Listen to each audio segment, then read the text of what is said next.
Do you want to learn useful Chinese sentences for shopping in China? I'm just looking around.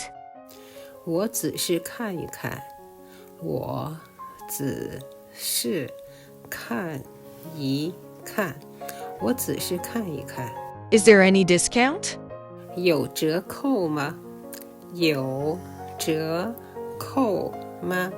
有折扣吗？ Can I have a bag, please? 可以给我一个袋子吗？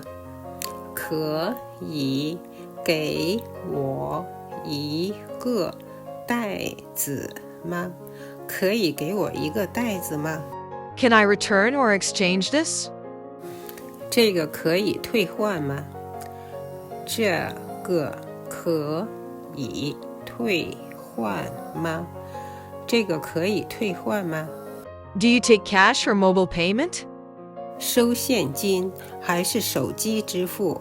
收现金还是手机支付？收现金还是手机支付？ Practice these sentences and have fun shopping in China. See you next time.